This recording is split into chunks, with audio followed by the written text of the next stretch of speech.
नमस्कार दोस्तों, आपका हमारी इस वीडियो में दिल से स्वागत है। जो लोग बहुत ज़्यादा सोचते हैं वह कभी शांत नहीं रह पाते। उनका मन सदैव विचलित रहता है। वे हमेशा छोटी से छोटी चीज़ के बारे में भी बहुत सोचते हैं, जिससे कि वह जीवन में बाकी सभी लोगों से पीछे रह जाते हैं और वह धीरे धीरे अपने से ज़्यादा अपने विचारों और सभी छोटी बड़ी बातों में ध्यान देने लगते हैं। एक बार की बात है, हिमालय पर्वत की चोटियों के बीच एक शांत मठ था। वहाँ आचार्य सुमन अपने शिष्यों को ज्ञान देते थे। उनके शिष्यों में एक युवा शिष्य राहुल भी था, जो कि अपनी तेज बुद्धि और मेहनत के लिए जाना जाता था। हालांकि एक समस्या ने उसे परेशान कर रखा था, ज़्यादा सोचना। हर छोटी बड़ी बात को लेकर वह घंटों विचार करता, चिंता करता, संभावित परिणामों के बारे में उलझा रहता। इस वजह से वो ना तो शांति से ध्यान लगा पाता और न ही किसी काम को पूरी लगन और मेहनत से कर पाता। एक दिन राहुल ने अपनी समस्या आचार्य सुमन के सामने रखी। आचार्य सुमन मुस्कुराए और बोले, राहुल, एक झरने के पास जाओ और ध्यान से देखो। राहुल झरने के पास गया। झरना तेजी से गिर रहा था, नीचे चट्टानों से टकराकर शोर मचा रहा था। राहुल कुछ देर झरने को निहारता रहा। आखिर वो वापस लौट आया।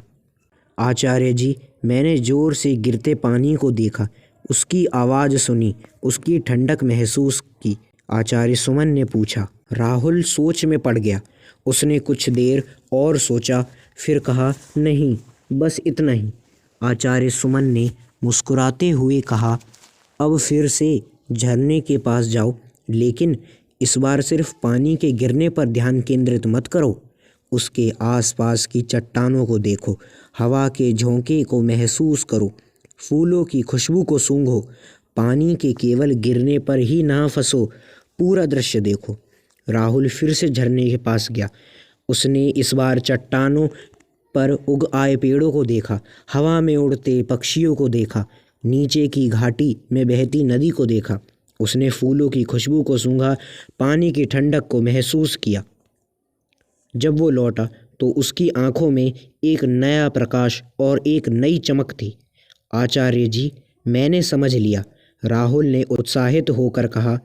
मैं सिर्फ अपने विचारों के झरने पर ही ध्यान लगा रहा था, बाकी दुनिया को भूल गया था। जैसे पानी गिरता रहता है, वैसे ही मेरे विचार भी चलते रहते हैं, लेकिन जो महत्वपूर्ण है वो पूरा दृश्य देखना है। अपने विचारों में ना खोकर वर्तमान पल का अनुभव करना है।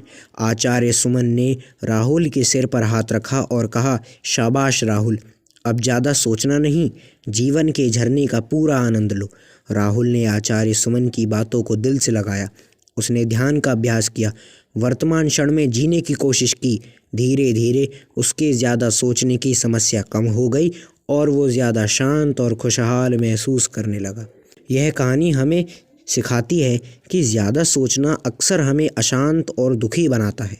हमें अपने विचारों की नदी के बहाव को तो देखना ज़रूरी है, लेकिन उसमें बह नहीं जाना चाहिए।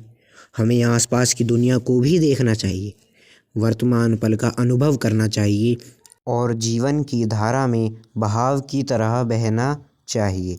तो दोस्तों, अगर आपको इस वीडियो से कुछ सीखने को मिला हो तो इस वीडियो को लाइक और चैनल को सब्सक्राइब ज़रूर कर देना, ताकि नई वीडियो के आगमन पर आपको सबसे पहले पता चल जाए। अब ज़्यादा सोचने की समस्या तो ख़त्म हो गई, लेकिन अगर मन ही शांत नहीं रहेगा तो क्या फ़ायदा। उसके लिए मेरी इस वीडियो को देखें। धन्यवाद।